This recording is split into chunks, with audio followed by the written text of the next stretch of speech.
creepy screen. Hello, everybody. Lunchers, non-lunchers, conversers. What do we have? Soup? Chili. That's good. Good. Anyone else have anything better? No? No one's willing to share? No. More salad? I admire you. Yes. I just came from a dissertation defense where I had an energy bar and a cheese stick. I'm going to call that lunch and see if it stays. I've already had my quota of Mountain Dew, so we'll see how this goes with just water. So this is our last week of class. This is probably the last full class. Looks like we're missing some folks due to conferences and other things. Anything you want to talk about before we jump back into the example with time invariant predictors? I downloaded homework 7, looked at that. Seemed like it went pretty well for folks. If you have any specific questions or about reasons why you got something wrong, I'd be happy to clarify. Yes, ma'am.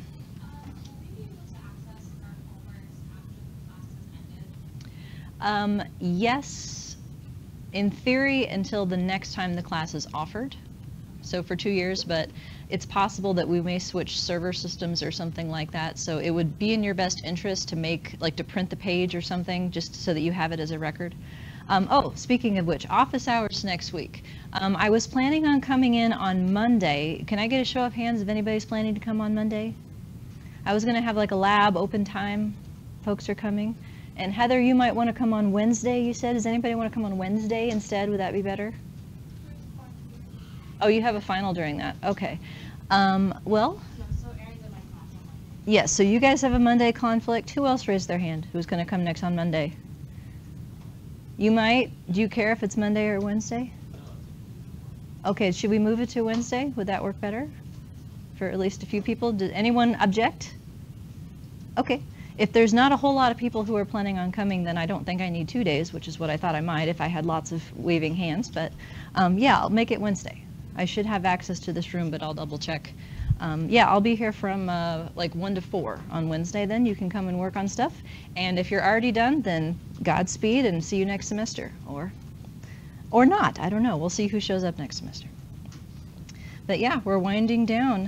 One last homework to do, one last quiz to take, course evals on Wednesday, and hopefully by the end of today you'll have everything that you need to know to do your last homework. So, sound good? Yes, that's the nice thing about the part of university life that's course-based. You know, at some point it has to be over, right? It's one of the few things that has like a clean beginning and a clean end. For better or worse, by December 15th, that's the end of finals week. Please turn in everything. So the homework system will stay open until then. If you have anything outstanding, please get it in by then. I have to turn in grades the following week. So, cool. All right. Well, then let's go back to our example. Then we were talking about time invariant predictors. So synonyms for that: people things. In the context of longitudinal models, where occasions at level 1 are nested in people at level 2, time invariant predictors are things that explain why people differ from each other in intercepts and in slopes. The only kind of slopes that we've seen thus far are time-related slopes, but in reality it can be any kind of time-varying predictor. We'll get to more cases of that next semester. So the example that I'm using to illustrate these concepts is a continuation of the same data set we played with for modeling change over time. Just to remind you the story, 6 sessions of practice. The outcome is response time. These sessions occurred for 101 older adults within a 2-week period. So we're looking at the extent to which response time improves in a quadratic or otherwise kind of decelerating fashion over time. I have examples for piecewise models where there's 2 distinct linear slopes, and then we'll do the same predictors within quadratic models, which is what you're doing within your homework. And hopefully you'll be able to generalize from these sorts of examples to what you would do in life with your own sets of predictors. So just to remind you how the piecewise variables are created, I'm working with the version that I call direct slopes, where we have slopes that directly indicate the amount of change between 2 different phases of time. So I have from slope 1, 2 goes from 1 to 2 and then it shuts off. Slope 2, 6 picks up at session 2 to index change from 2 to 6, and both of these are linear. I've got 3 time invariant predictors that we will end up with. baseline age, which is centered at 80 years, abstract reasoning, a measure of fluid intelligence centered at near the sample mean of 22, and then education, which I turned into a grouping variable just so that I would have a grouping variable to show you. There's no other reason for that. Do you remember what the deal is with missing data?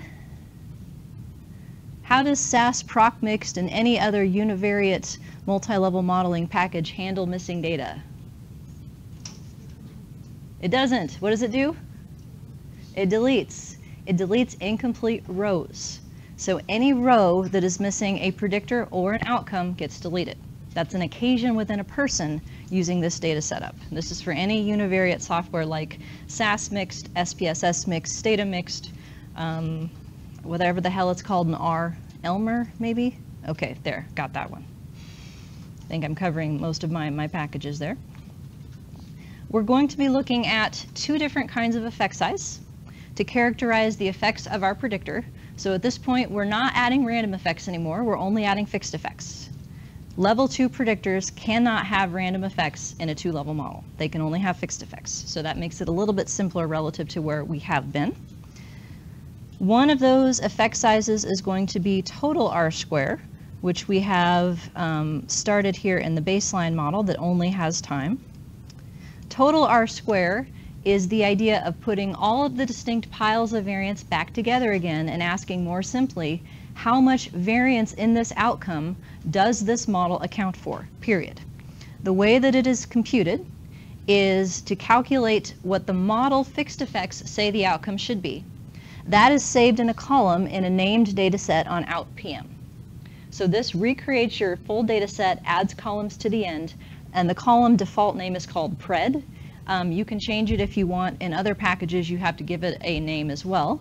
But it is the outcome that is predicted by the model fixed effects. At this point, the only model fixed effects that we have are the slopes for time. So everybody would have the same predicted outcome at time 1, at time 2, at time 3, 4, 5, and 6. So there's nothing that differentiates one person from the other. So this is just asking, okay, how much variance in response time is related to change over time? Period. Now, one important distinction with code here, outPM is one option by which to calculate predicted values. The other that's available is outP. They are not the same. OutP adds the random effects to your predictions. So it's fixed and random. That would be cheating in the context of computing an R-square. Let's think about that.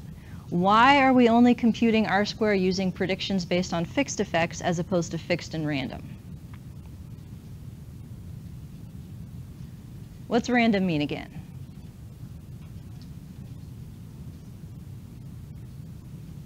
A little louder, a little more authority, please. What's random mean?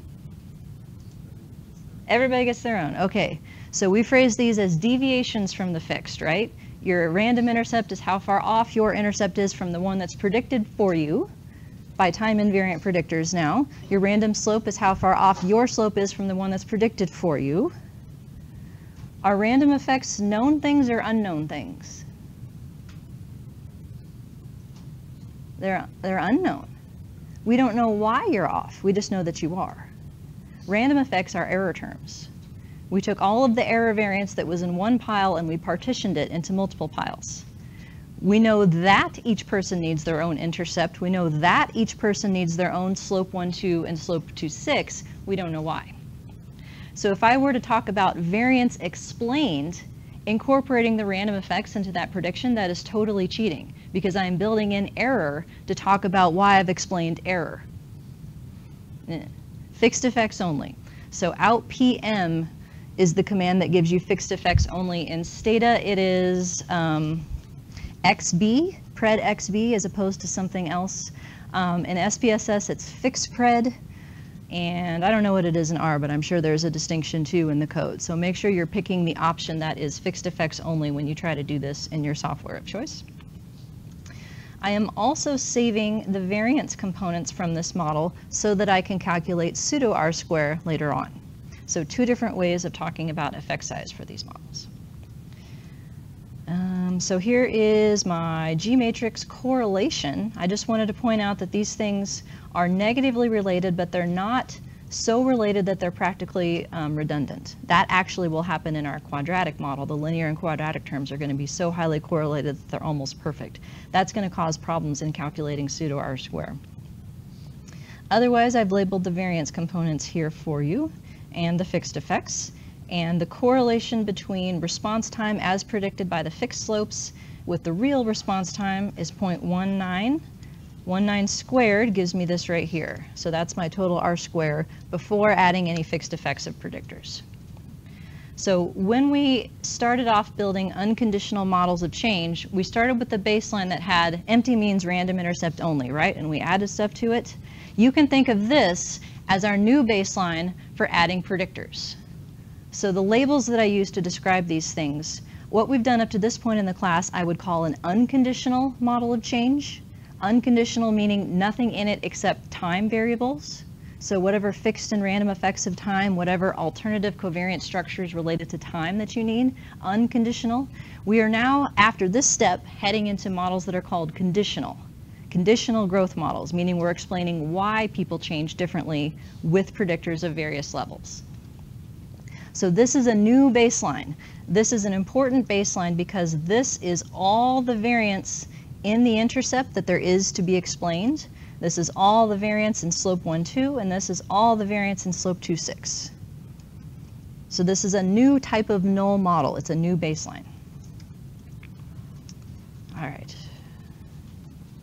Skipping this for now. We'll come back to it. I promise it because it's not on your homework and so it's tangential. All right. Are you with me? You ready for this? Can you pretend to be excited for our last week of class? Yeah, I like that face, Amy. She's like, this is my best fake smile. Yes. So here's my new model. I have added age. More specifically, I have added 3 fixed effects related to age. Gamma 01, gamma 11, gamma 21. Those gammas correspond in order to these 3 fixed effects in the model line. So gamma 01 in the beta 0 equation is the main effect of age. It makes the intercept go up or down for people who are younger or older. Age 80 by slope 1, 2 is what gamma 1, 1 means. This is age by slope 1, 2. And then likewise, gamma 2, 1 is age by slope 2, 6. So the equation and the SAS code don't directly correspond. The SAS code looks more like the composite equation that doesn't have the betas in it, but when you have lots and lots of predictors, it can be helpful to organize it in this multi-level way so that you can keep track of what is predicting what at level 1. This is a linear effect of age on each of these terms. Age has been centered at 80, so that's my new reference person. Okay. So I'm only adding age to the model line. Am I ever going to add age to my random line? Nope, not in this design. Age is a level 2 predictor. It cannot have a random slope across people. Each people only gets 1 age. I'm saving my covariance parameters from this new model so that I can do pseudo R-squares with them. I am saving the predicted values based on the fixed effects so that I can do total R-squares with them. And I am doing a multivariate walled test for whether age matters as a set. So when you're in REML, you cannot do -2 log likelihood comparisons to test models that differ in fixed effects. You have to do it this way instead, using multivariate walled tests. So the format of these is similar to what you've seen so far. Each term that you want to test simultaneously gets a 1 behind it when it's a continuous variable, followed by a comma. The commas differentiate the degrees of freedom. So in this case, I've got 3 distinct terms. That's a 3-degree of freedom test. This is going to give me an f-test as well as a chi-square for whether or not that set of 3 things makes my model better. This is analogous to an R-square change test in regression. It's the same idea as a hierarchical model. So I'll have lots of ways of answering, does age matter, both general and specific? Okay, with me so far? Okay, after that, now given that I'm also including two interaction terms, I am writing estimate statements to get simple slopes to help me figure out what they mean. Any two-way interaction has two possible interpretations. Same is true here. Each of these can be interpreted as how the slope varies by age. Age is the moderator of change, or how the age effect varies over time. The first set of estimate statements corresponds to the first interpretation of age as a moderator. So just to try and get a sense of what that means, I'm asking for what the slope between session 1 and 2 would look like if you were 80 versus 90, and what the slope from 2 to 6 would look like if you were 80 versus 90. These choices of 80 and 90 are completely arbitrary, but I included 80 to make a point. Do I actually need to write that line right there? What do you think? I'll tell you how you know, even if you don't know what's in my model, the fact that there's only one term in here. Anytime you see an estimate statement where there's only one thing turned on, that's going to show up in your output already. That is what the fixed effect of slope 1, 2 means in this model. It is for an 80-year-old. To get it for any other age, I start with whatever it is for the 80-year-old, and then I see how much it varies as a function of age. So the 10 here refers to the fact that I'm filling in age 90 for age. Likewise, for slope 2, 6, the estimate statements on the bottom then have the opposite pattern. Here what I'm asking for is what the effective age is at each occasion. So which of those 6 lines is unnecessary? The first one, yes. Why is it unnecessary? It's time 1, right? That's what the main effective age in the model already means. The simple main effective age is at session 1. To get what it is predicted to be at any of the other sessions, I fill in what value I coded for the slope at that session. So these values should exactly match how you coded your variables back in the beginning.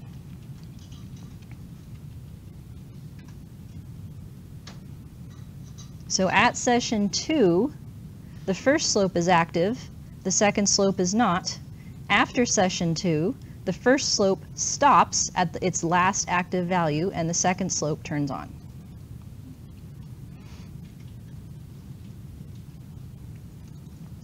Age 80 is the thing I'm trying to estimate the slope for, and that's why it gets the 1. Whereas up here, I'm asking for the slope for change between 1 and 2 and 2 and 6, and that's why they get the 1 instead of 80.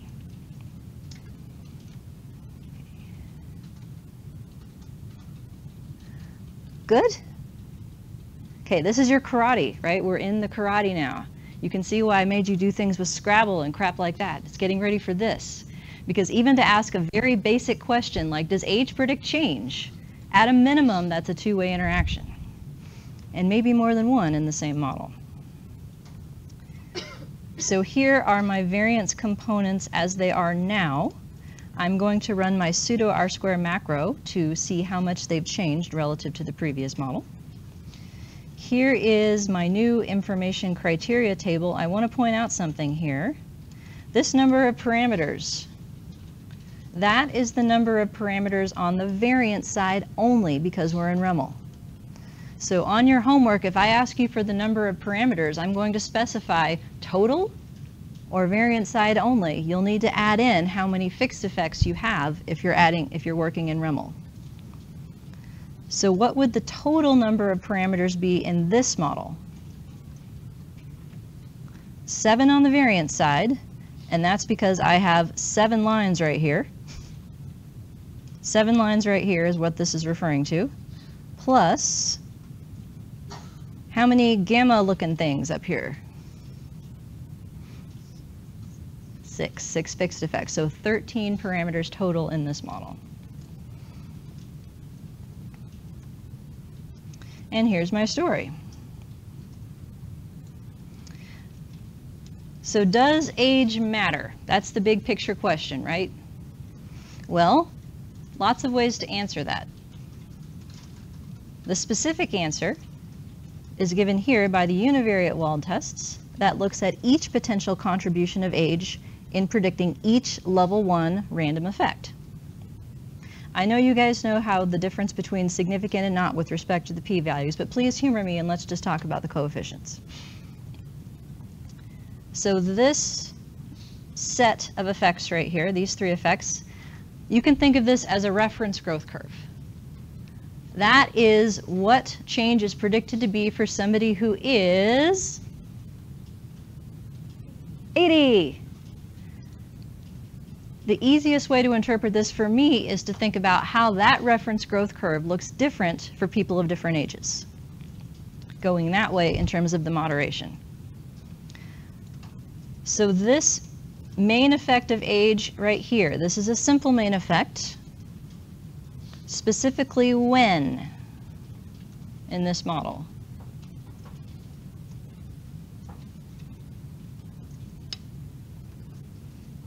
Time equals 0, right? It's always when time equals 0. Now, where did we put time 0? Session 1. So like in your piecewise homework, time 0 was session 7, right? So it's user defined, but it's always time 0. So yes, this is the effective age at session 1. So when you walk in the door, for every year older you are, what happens to your response time? Okay, so yes, technically, but here's a semantic distinction that I'm going to teach you to make. I would not say increases, because this is a cross-sectional age effect. I would say that response time is higher or lower. If you want to talk about the effects of change over time, then I would say increases because that's a within-person effect. So they may be synonyms, but to me there's a distinction there. We're interpreting a cross-sectional age effect. People who are older start off slower. They have higher response time or slower response time, however you want to phrase it. So this is a main effect, so we can just say higher or lower, up or down. We don't have to say more higher or less higher or any of that. That language shows up in terms of interaction terms. So let's do those. So this is the initial difference between session 1 and 2 for an 80-year-old. They go down by 165 milliseconds. What happens if you are older than 80? Now that may seem surprising, that older people improve more, but I don't think it's too surprising considering that they start out slower. If you suck at something, you have more room to improve, right? That's true regardless of age, but it just happens that age is correlated with this tendency to be slower to begin with. How about slope 2-6? It's 33 milliseconds a session improvement from session 2 to 6 if you're 80. If you are older than 80, it is more negative by 1.35 per year. So the coefficient always goes with the unit that the x variable is in. So you could say that older people improve more quickly, or you could say for every year older, you improve by 1.35 milliseconds more. But it's the year and the amount of milliseconds that go together.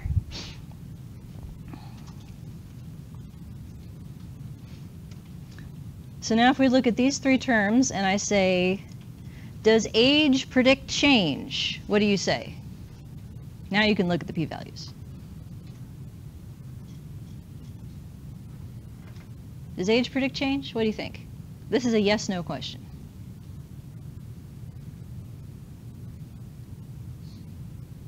Okay. Does age moderate slope 1-2? No. Does age moderate slope 2-6? Does age predict change? No. Changes those 2 slopes together. That's what change is. Change in this case is operationalized by 2 different fixed effects. I'm 0 for 2 with age moderating them. Now what does age predict? I do have something to talk about here. Response time intercept, yeah. People who walk in the door older walk in the door slower. That is a cross-sectional effect, though. I could have found that had I had them do the task one time.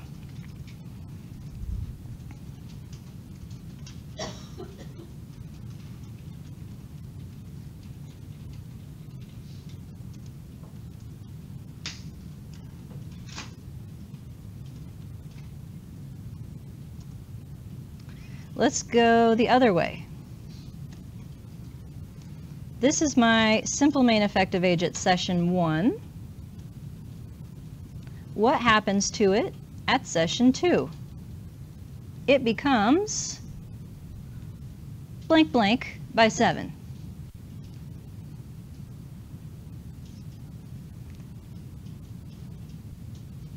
They're in opposite sign, right? So you know the first word is less positive, yes.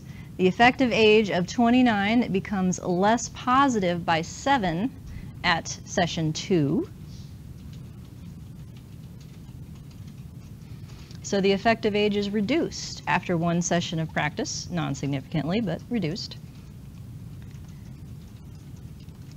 Likewise, the effective age becomes after session 2.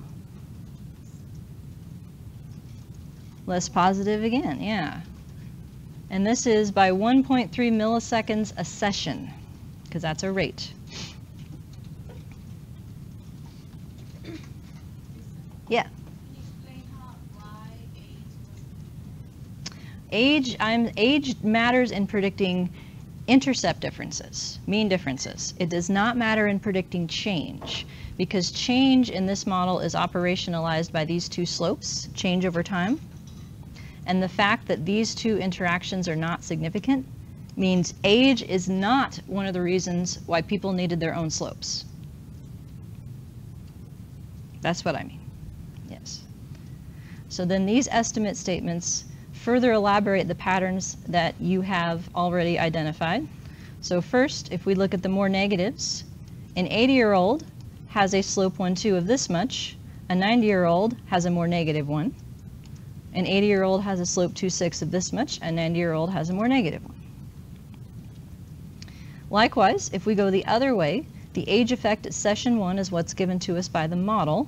That age effect is less positive at session 2 by 7, and then from that point forward, it is less positive by 1.35 in each of these. So is there any point in the study at which age no longer matters? Doesn't look like it.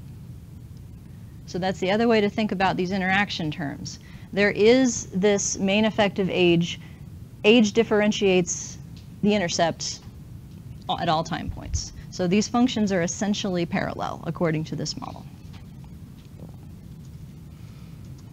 Do I have a picture? No, I don't make a picture. I did make a picture, but it's not for this one because there's not much to talk about. Okay. So let me put that back up here. Okay. With me so far? Okay, now I'm going to play reviewer 3. It's always reviewer 3. I'm going to make reviewer 3 a Kardashian this time with vocal fry, which is a term I learned about recently. Do any of you people know what this is? It's like when you talk like this, I like can't even.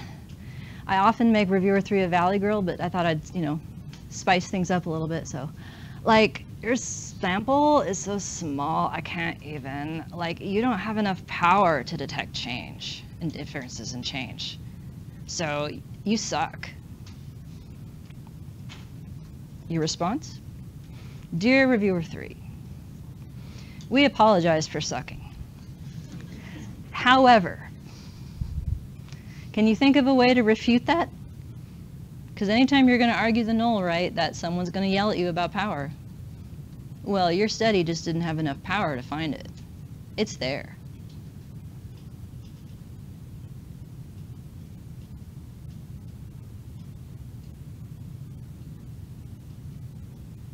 What do you think?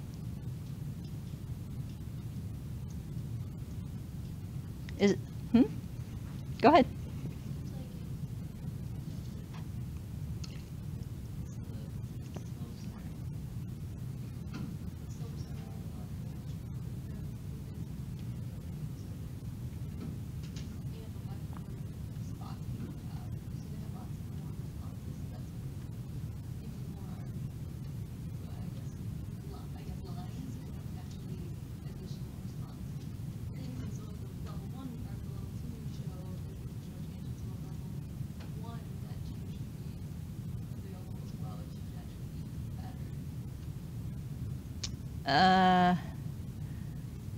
I'm not sure I'm following you. I'm just thinking about the amount of responses.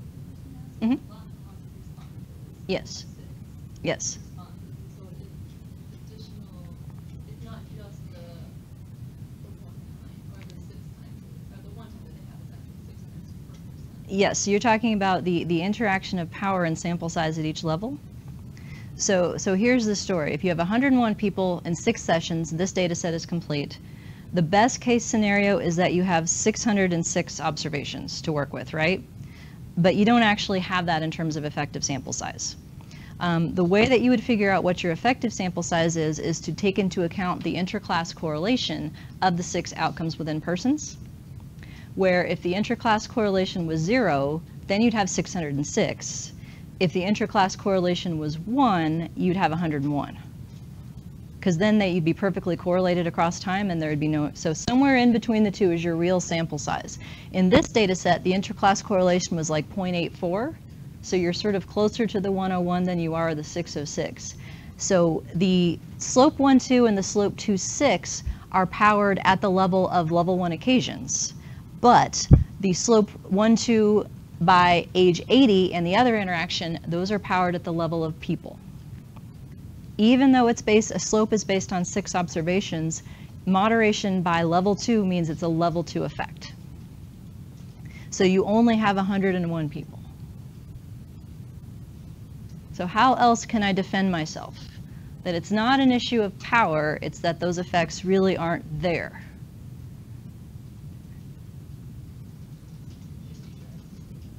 I could use my ICC to talk about effective sample size, but that's not going to help me, I don't think. Because especially since I've got this 0.13, right? That's like, you know, just I need some few more people in it. How do you argue against null hypotheses more generally?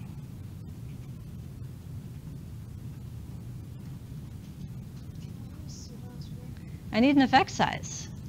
I need to demonstrate that even if I had 1 million people, this is not an effect I care about. So which one then, right? That's the question. I've got at least 2 options that I'm giving you as part of your toolkit here. One is general and one is specific. I told you that we have 3 different effects of age. They each play 3 different roles. As indicated, I think, more straightforwardly by the equation, even though equations are a little scary, each of these level 2 equations is like a little mini regression model. The thing at the end of the level 2 equation is the variance that equation is trying to predict. So if age, the main effect of age is significant, which of those U's did it explain? The intercepts, U0. So I should be able to talk about the effect of age on the intercept by the pseudo Rsquare for the intercept. Likewise, I should be able to talk about the effect size of age predicting change by the pseudo R-squares for the change slopes, U1 and U2. So let's take a look.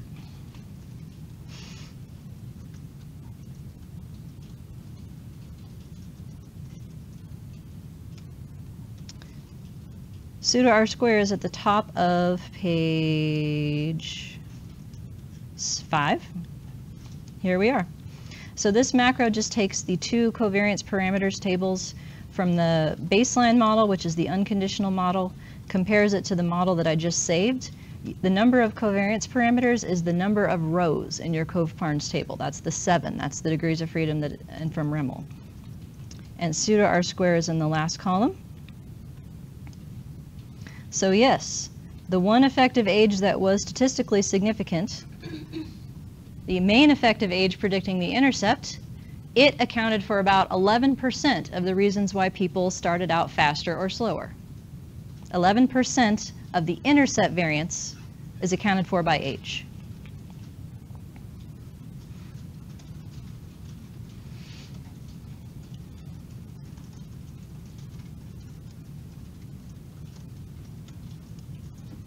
Two percent of the slope 1-2 variance was accounted for by age, and less than 1% of the slope 2-6 variance was accounted for by age.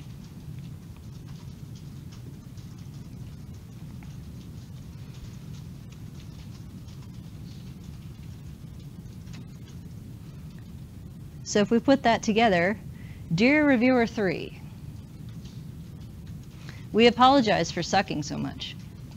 However, samples of real people who are not undergraduate psychology students are kind of hard to get. So our sample of 101, while not ideal, we believe had enough power to justify effects that we are of meaningful size, right? And it's hard to find anyone who would argue that an effect size of 1% reduction is meaningful. Now, if you really wanted to drive the nail in the coffin, you could do what's called a post hoc power analysis. This is something that's fairly straightforward to do in M+. You could do it in SAS if you knew how to program it, but basically what you do is you generate data that are consistent with this model and its parameters. You generate like 1,000 data sets, and it tells you for a given sample size how frequently each fixed effect would have been statistically significant. You can vary the sample size until you hit that magical 80% mark. So you could figure out empirically just how many old people it would have taken to find a 2% reduction to be significant. So that would be my full and complete answer to reviewer 3.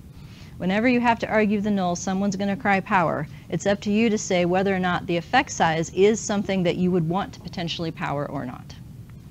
Now, there may be circumstances like curing cancer or curing AIDS or something where 1% of the variance is worth going for. It's hard to argue that this is one of those. But that's a subjective decision. So these are effect sizes that convey the size of each specific effect of age, of which there are 3. Way that you can think about the general effect of age, a significance test is given by the multivariate Wald test we asked for the contrast, and that's right here. This contrast thing gives me an F of 4 and a significant p-value, whether you call it F or chi-square doesn't make a difference here. So that's a test of the combined 3 effective ages. The combined total R-square then gives you the effect size for that. So we've picked up another 7% of the overall variance in response time. So time itself gave us 3.7%.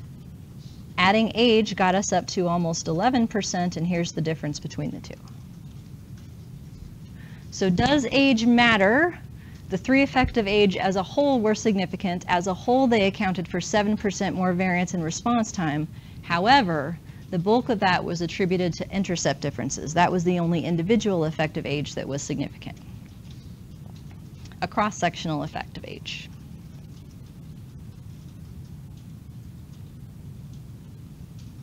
All right.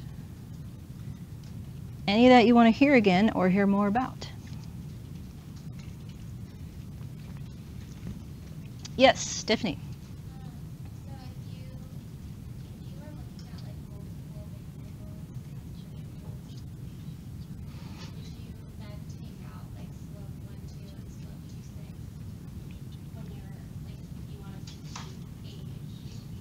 Ah, I see. So at this point, you're asking, would I take out these non-significant interaction terms? Ah, very good question. There is no right or wrong answer to this question. I can tell you arguments on both sides. It depends on the status of age for people who would be reading and reviewing your paper. In every field, there is some variable that you have to control for, or someone's going to yell at you, right? So Heather, we just looked at a thing with you. Was it nonverbal IQ? reviewers yelled at you for not controlling for that. In cognitive aging, you have to control for chronological age or someone will yell at you. Give me another one. You guys do research in like real world stuff? Every field has a variable that you have to control for or someone will yell at you. If the variable takes that status, I leave in everything. Because to control for age, if I only stuck it in as a main effect, I have controlled intercept differences for age. I have not controlled slope differences for age. If I want to say that I've controlled everything, I leave it in. That way no one can say, well, at some point maybe it would have become significant, but you took it out and maybe you should put it back in. No, just leave it in. If it was some other predictor that had no like specialness to it that no one really had an opinion about, maybe you would make your model more parsimonious and take out the interactions that didn't matter. You might report that. That'd be one sentence. We tested interactions of age moderating the slopes, but they were not significant and were therefore removed. The end. The alternative sentence for the first one would be, although the age by slope interactions were not significant, they were retained for clarity of interpretation. I'd go with something like that, right? Because then no one can say it's because of age, and that's the clarity that I seek. Other questions? Ding-a-ding. Sorry. That was perfectly timed. If we have some missing in the age count, I also did the model word test. No. Well, wait. You can do the walled test. You shouldn't do any sort of comparison back to the baseline model that has different samples. So you couldn't do the pseudo R-squares or the total R-squares. If you knew that you were going to put in age, you would have to pre-select your sample to have only people that have age for all this stuff to be comparable. You could, but I think it gets messy when you have different samples. Because then anything that you would do to support, like the effect size that goes with it, would have to be the same sample that your current model is based on. So I wouldn't mix and match like that. It also gets tricky to report ends in your paper if they're constantly switching because of the predictors you include. If you had a lot of missingness on age, that would be something that you would want to deal with another way, rather than list-wise deletion, I think. But none of those options are available to us right now. Come back in the spring and we'll talk. Okay. Other questions? Yes? So in my example from last week, so I didn't retain it. But by retaining it, I managed to have like 2 or 3 other predictors and then running into sample size problems at that point if I have predictors in the model, right? Not unless you only have 6 people. You have 30 people. You don't have a lot of power to do anything. But again, you know, your population is hard to come by, and 30 is what you could get, right? Yeah, I don't think you can say that you took out stuff because of sample size. Technically, you could put in 29 predictors, and you'd have enough degrees of freedom. Your model would be saturated at that point. I also wouldn't cry collinearity unless you're talking about something that is so related that it's basically identical with another variable. You could always build alternative models. So like if it was the case that nonverbal IQ was kicking out the thing that you cared about, for instance, you could have a nonverbal IQ and stuff model versus like the model I like better model. And then you could talk maybe about how each distinct model had a different, like total R-square, or otherwise compare them in ways to talk about sort of a total prediction rather than a specific parameter. Other questions? Okay, so because age has a special status, I'm leaving it alone. It's staying in. Adding something else. Second verse, same as the first, a little bit louder, a little bit worse. Adding in abstract reasoning. So the 2 in the second subscript of my gammas indicates that it is the second predictor of each of my betas. 02, 12, 22. Same as before, adding in main effects and interactions with time. So they go here. I'm keeping my 3 degree of freedom test of age for pedagogical purposes mainly.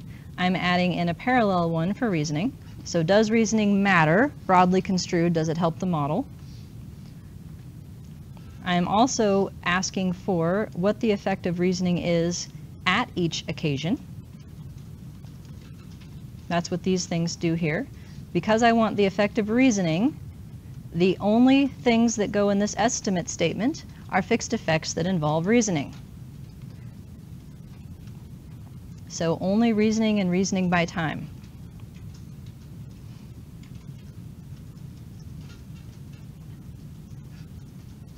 I have tried to help sort through the various fixed effects.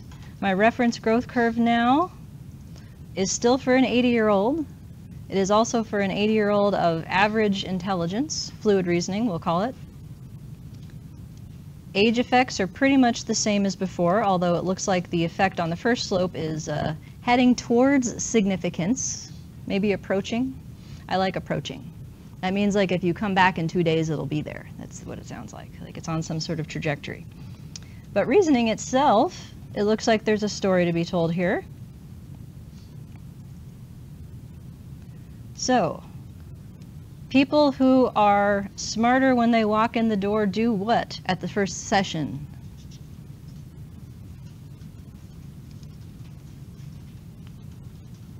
For every unit of reasoning, what happens to response time? Decreases. It's faster by 27 milliseconds. That is significant. Smarter people are faster at the beginning. Now let's look at the patterns here, not the p-values just yet.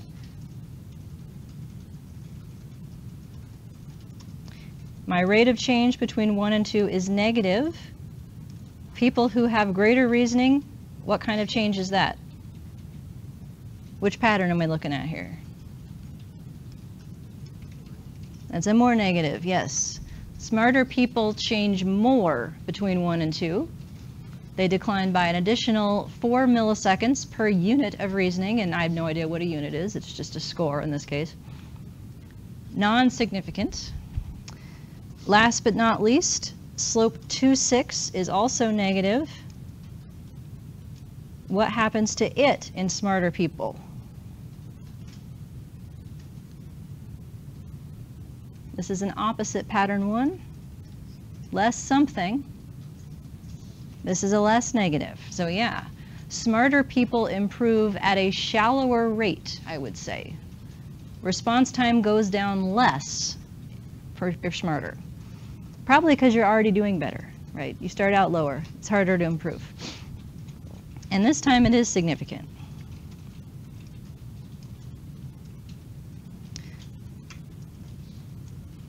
So if we want to think about variance explained, main effect of reasoning, which variance is it going to explain specifically? You've got 4 choices: intercept, slope 1.2, slope 2.6, or level 1 residual. Intercept, yeah. And the other one that's significant, reasoning by slope 2.6. Which is it going to explain? Slope 1.2 variance, slope 2.6 variance, or residual?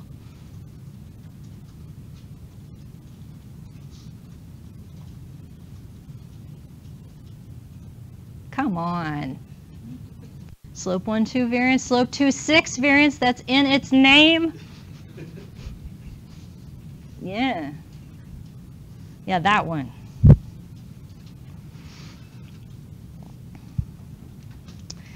So you'll note we talk about for every unit reasoning, but I didn't say for an 80-year-old in any of those sentences. Why not?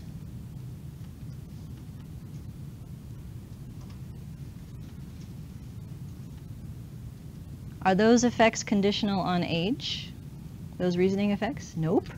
Are these age effects conditional on reasoning? Nope, because there's not what? There's not an age by reasoning interaction. Yeah.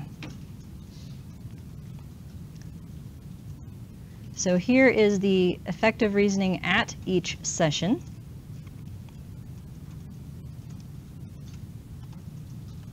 So reasoning matters, if you want to talk about matters for the first 5 sessions, and it starts to not matter by session 6. As a whole, reasoning matters. The omnibus test is significant. 2 out of the 3 individual slopes are significant. And here is my picture. I made this in Excel, and I gave you the spreadsheet as part of your download packet. On the x-axis is time. The y-axis is my outcome response time, which is cheated, note, so that you can see the pattern a little bit more clearly. I have plotted plus or minus 1 standard deviation as well as the centering value, which worked out to be a standard deviation of about 5. In the lines shows the reasoning on the intercept. Faster people, reasoning triangle 27, start out faster. So, yes, smarter people start out faster, excuse me. The fact that the triangle line is steeper than these other ones indicates the direction of reasoning by slope 1, 2, but non-significant.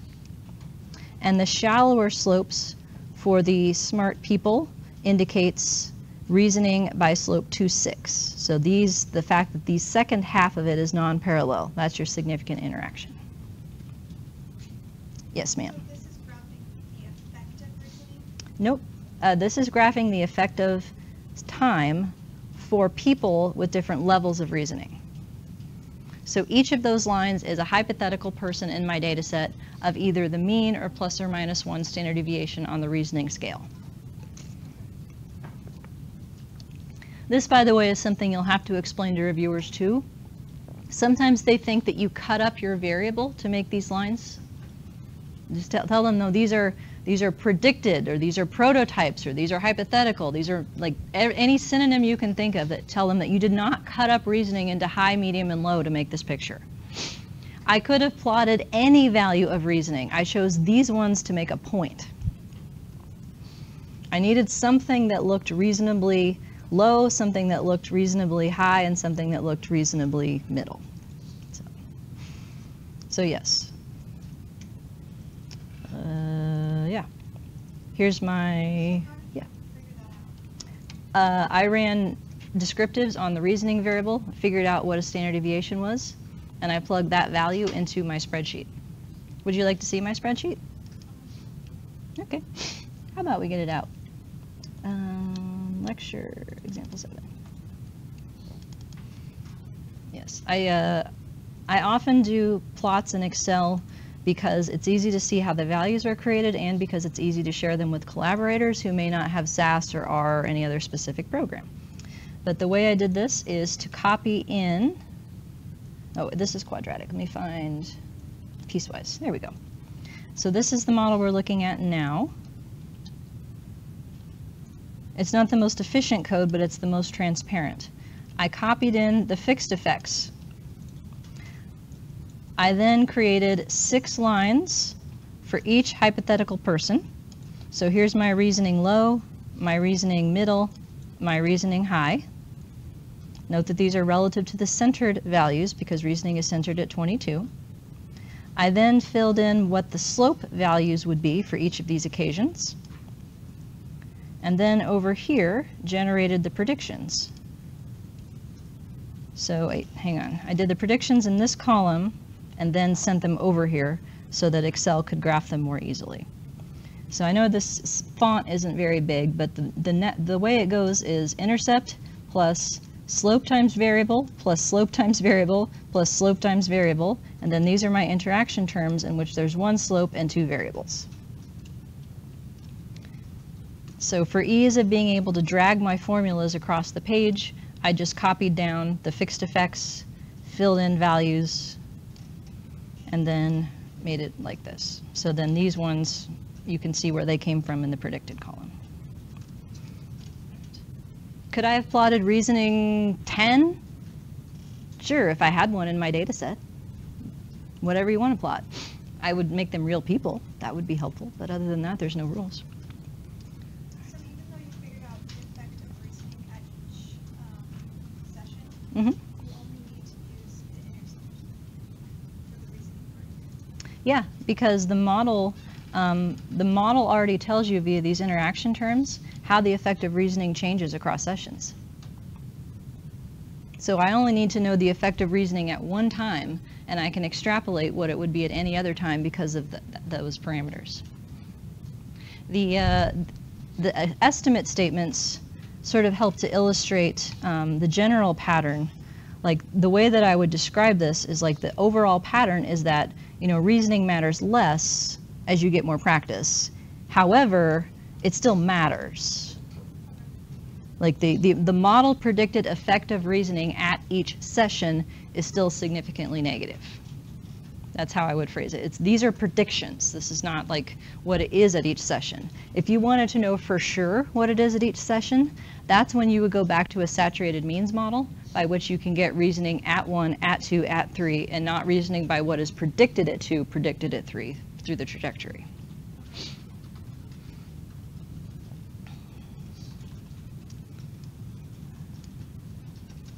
All right, that one.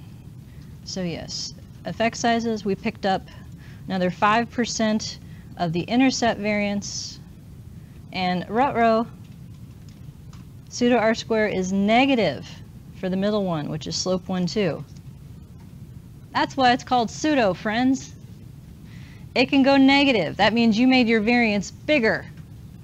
That happens whenever you're adding effects that are really non-significant, or when there's a lot of correlation between your random effects. So this idea that this predicts this, and this predicts this, and this predicts this, it's not in practice as neat as that. It's rarely as neat as that. The way that I would phrase that, I usually in results, I would say it was 0 or no meaningful variance, because you can't have a negative variance that is not meaningful. So.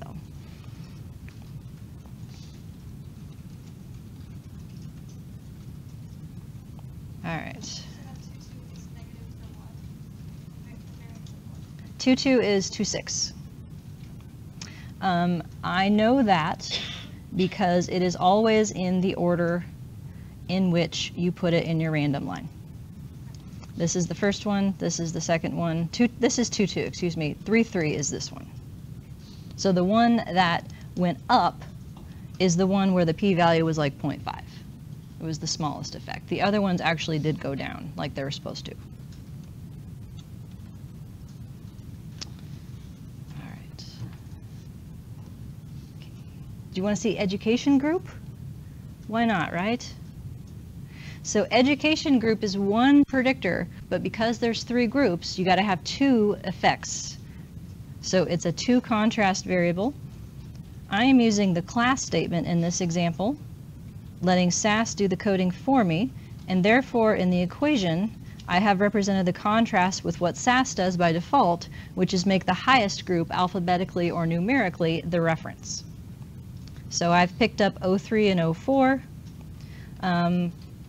Given that reasoning had significant effects on the intercept and on one of the slopes, I kept it in for the other slope for the sake of interpretation. That way I would have a clear delineation of reasoning on each slope and not sort of mush them together by not including one of them. So I have picked up education group, and I've included these 3 terms. Note that those 3 terms, because SAS reads your data and figures out how many levels of education group you have, it puts in as many fixed effects as you need. So these 3 terms turn into 6 fixed effects because there are 3 education groups. If I had 4 education groups, how many terms would I have just added? 9. 3 for each, right? 3 differences among the 4 groups in intercept in each slope. So saving a new data set of predicted values, saving a new set of variance components, a few pieces of new code here. LSmeans is a statement that you are allowed to use once you have used a predictor on the class statement. They go together, class and LSmeans. What this is asking for are conditional means for education group at levels of your other continuous predictors, as well as mean differences. So I am holding reasoning and age at their centered values, and this first statement is giving me education differences at session 1, because that's where both of my slopes are coded 0. And the last statement is giving me education group differences at session, can you tell by the codes?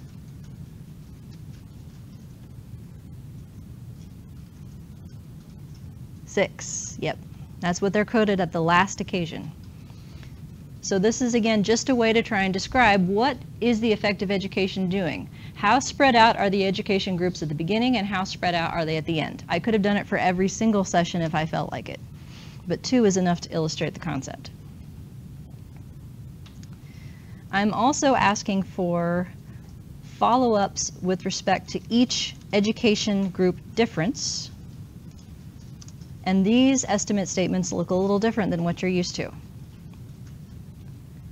Anytime you put a class variable in an estimate statement, it needs to be followed by as many values as there are distinct levels of the variable. What you put in those values depends on what you want to know. So this particular coding, group 1 versus group 3 is what I'm asking for here. One group gets a -1, the other one gets a 1. Doesn't matter which is which. They just need to sum to 0. So this is low versus high. This one right here is medium versus high, and this one is low versus medium. This is the only one that I really need. The model already gives me high, low, and high, medium. It's low, medium is the non-reference groups that I need to compare, but I put all of them in here for you. So this is going to give me intercept differences specifically. These next 3 are going to give me differences across groups in what slope 1, 2 is. And this one's going to give me differences across groups in what slope 2, 6 is.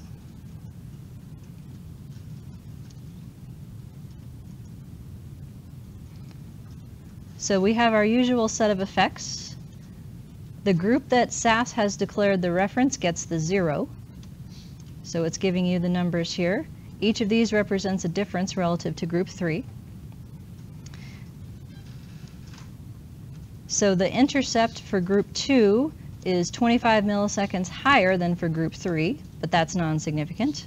The intercept for group 1 is 41 milliseconds lower, but that's non-significant. And the same pattern holds for the others.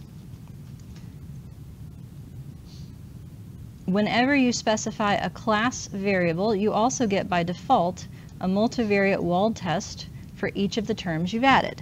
So note, these are 2 degree of freedom tests for each of the effects of education. The main effect on the intercept, the interaction with each slope. So this says, are there any group effects? On the first one, nope. On the second one, nope. On the third one, nope. So no group effects on any of my growth terms. Looks like no simple effects within group comparisons. If I go to my walled tests with 6 degrees of freedom, that's non-significant. Here's all the details of the non-significance, but yeah, big pile of nothing. That's your take home. I have looked at this every way to Tuesday, and there's nothing here to say. So how you summarize that, you can feel free, but these are different ways of presenting the same information. At the highest level is the 6 degree of freedom multivariate walled test. Does education matter? Then there's the 2 degree of freedom effects of education on each term. Does education matter on the intercept, on each slope? And then within a term, you can have up to 3 differences between education groups on the intercept and on each slope. So levels of analysis. Big pile of nothing is your take home. But I wanted to show you what it would look like to ask these questions of grouping variables.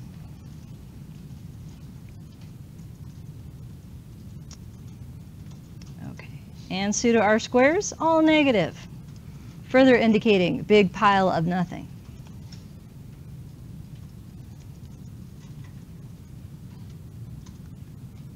Questions?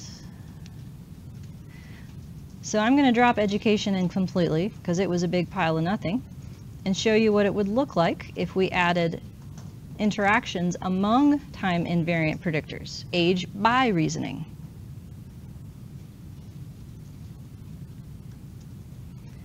So this term right here, gamma 03, That's age by reasoning on the intercept. 1, 3 is age by reasoning on slope 1, 2.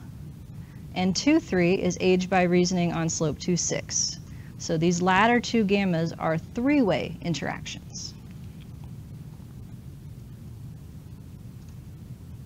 So here are examples of how I would ask for simple effects of age, conditional on each occasion and reasoning value, followed by simple effects of reasoning, conditional on each age and time value. You've seen that type of thing before.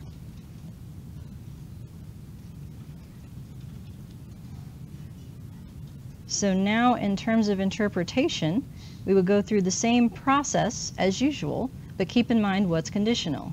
So these age effects, same pattern as before.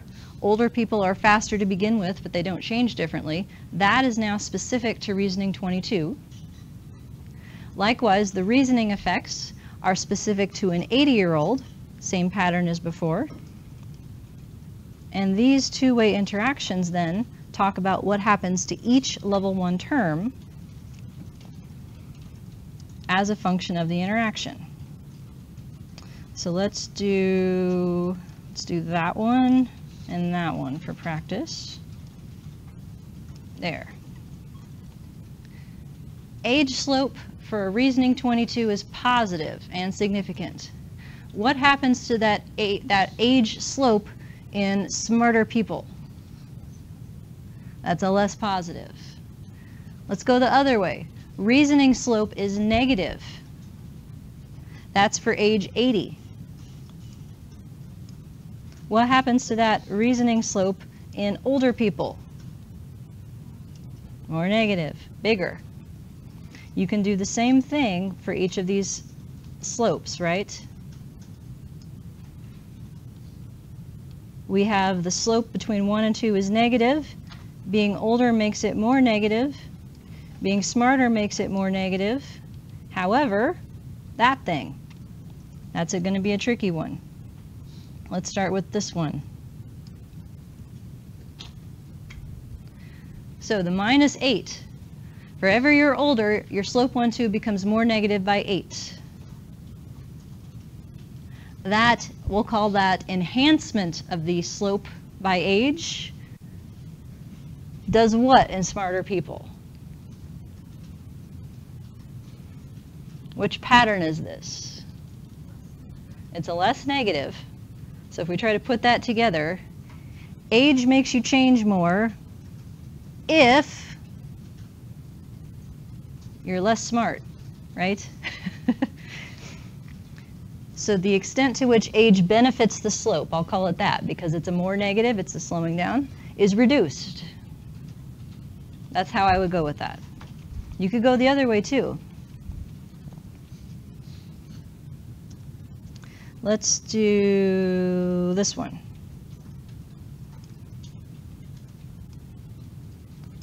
That one, and then that one. There, we'll put them all together.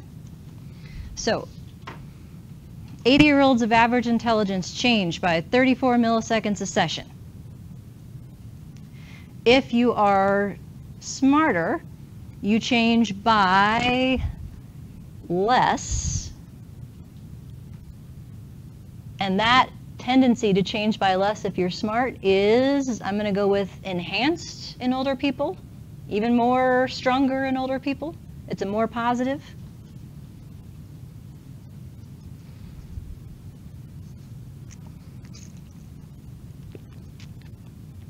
So my approach to these things is to start with just looking at the coefficients, noting directions that are the same or different, and nailing them into more or less positive and negative. Then you can think about conceptually what being more or less means. Mores are words like enhances, strengthens, stuff like that, right? Less is dampens, ameliorates, reduces. You can throw some English in there. Reduces is something that people will understand a lot more than less negative or less positive. But you have to keep in mind about whether the thing is going up or down to begin with, and then you can use words. So like if I say a negative slope of time on response time, you're like, what? And if I say a decrease, you're like, okay, I'm with you. So trying to find English to match the terms is sort of step 2. Identifying the tendency of the terms is step 1. But if I look at each of these things, no story there. If I look at the set of each of these things, no story there. If I look at the set of those 3 things in predicting variance, third decimal place before it shows up, and pseudo R-squares also in the third decimal place before they show up, or negative. So the sum total is no for any of those. All right. Well, we're not getting to quadratics today. I guess that means you'll have to show up on the last day of class. So, questions. So this, even though it's like a lot at once, it's stuff you know, right? This is regression. It's just like multiple regressions at the same time.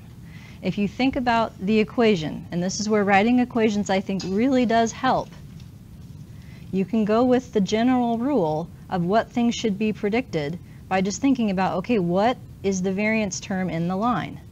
Predictors that go in the line predict that variance term. So level 1 predictors account for E. Level 2 predictors that are main effects go in the intercept line and account for intercept variance. Any level 2 predictor that interacts with a level 1 predictor then goes in the beta for that level 1 predictor and predicts its slope variance. So what we'll talk about next time are exceptions to this rule. What if those random slopes weren't there? What if we had tested them and decided they were non-significant and didn't keep them? Then what would all of those fixed effects in beta 1 and beta 2 have to do? This is a subject of debate whether they should even be in there, but I'll tell you, then they do predict E, because that's the only thing left for them to do. So we'll talk about that next time, okay?